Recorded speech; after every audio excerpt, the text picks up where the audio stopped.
నమస్తే. ఆపరేషన్ సింధూర్ తర్వాత అగ్రదేశాలని చెప్పుకునే దేశాల తాలూకు ఏడుపు మన మీద ఎక్కువైపోయింది. ఉదాహరణకు తీసుకుంటే నిన్ననే ట్రంప్ గారు భారతదేశంలో ఐఫోన్ తయారు చేయకండి అని ఆ కంపెనీకి హుకుం జారీ చేశారు. తర్వాత అది ఎలాగో మన దేశంలో తయారు చేస్తే ఓకే అన్నట్టు లైన్లోకి రావడం జరిగింది. నిన్ననే చైనా మన దేశంలో ఉన్న అరుణాచల్ ప్రదేశ్లోని 27 ప్లేసులకి అది ఇంటర్నల్ పార్ట్ ఆఫ్ చైనా అని చెప్పి వాటికి వేరే పేరు పెట్టడం జరిగింది.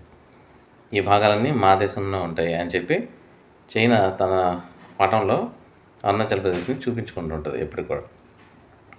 మరి ఏ హక్కుతోని జమ్మూ కాశ్మీర్లో అక్సాయ్ చిన్ అంటారు ఆ ప్రాంతాన్ని మరి ఎలా తీసుకుంది? పాకిస్తాన్తో ఒప్పందం చేసుకుని మరీ తీసుకుంది. అసలు పాక్ ఆక్యుపైడ్ కాశ్మీర్ అనేదే చెల్లుబాటు లేదు. అలాంటిది పాకిస్తాన్ సర్దుబాటు చేసుకుని తీసుకుంది. అప్పుడున్న మరి ఇండియన్ పార్కులు ఏం చేశారో తెలియదు.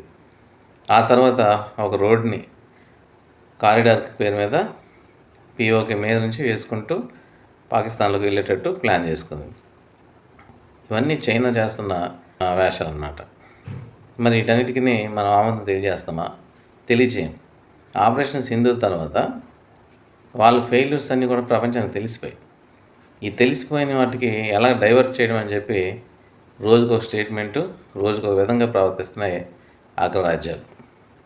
మరి భారతదేశం మీద ఈ ప్రెజర్ అనేది ఖచ్చితంగా ఉంటుంది ఇక మీదట. ఎందుకంటే వాళ్ళు ఆయుధాల బిజినెస్ డౌన్ అయిపోద్ది.